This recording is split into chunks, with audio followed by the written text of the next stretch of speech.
इस क्वेश्चन में प्रूव करना है कि prove that root 1 plus sine a divide by 1 minus sine a वो इक्वल है sec a plus tan a के। Okay, so left hand side ले लेंगे। लेफ्ट हैंड साइड क्या है, रूट के अंदर है 1 plus sine a divide by 1 minus sine a. So इसको हम रेशनलाइज कर देंगे, जो ये नीचे होता है 1 माइनस साइन ए। ओके, सो इसका साइन बदल देते हैं। ओके, साइन मतलब कि माइनस है तो प्लस कर देंगे, प्लस होता है तो माइनस कर देते हैं। इसलिए यहाँ पे 1 माइनस साइन है, ये क्या हो जाएगा 1 प्लस साइन है, और ये भी 1 प्लस साइन है।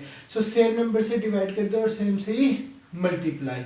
ओके, सो ये कह सकते हैं न्यूमरेटर को भी उसी नंबर को लिख दो और डिनोमिनेटर को भी उसी नंबर को, और फिर ये मल्टीप्लाई करवा दो रूट के अंदर। ओके, सो यहाँ ये क्या आ जाएगा, ये और ये सेम है इसलिए ये स्क्वायर बन गया, 1 प्लस साइन ए का स्क्वायर हो गया।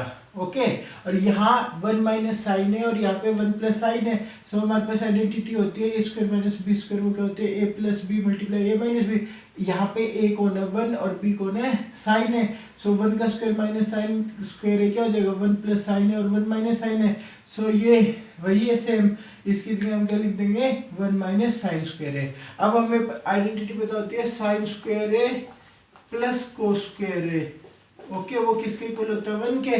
सो यहाँ से कोस स्क्वायर क्या हो जाएगा, साइन स्क्वायर को इस तरह भेज दो, 1 माइनस साइन स्क्वायर है। सो 1 माइनस साइन स्क्वायर की जगह क्या लिख देंगे कोस स्क्वायर है। अब ये रूट हट जाएगा, सो ये क्या आ जाएगा यहाँ पे 1 प्लस साइन है और ये कोस है, मतलब क्योंकि दोनों स्क्वायर में है और रूट से बाहर आएंगे तो ये क्या आ जाएगा 1 प्लस साइन है और ये डिवाइड बाई कोस है।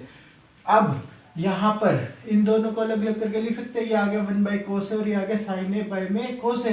1 बाई कोस है क्या होता है sec a, sec a का फॉर्मूला होता है 1 बाई कोस है। सो इसकी जगह sec a लिख देंगे, और tan a का फॉर्मूला होता है sine a divide by cos है। सो ये sine a divide by cos है को क्या लिख देंगे tan a।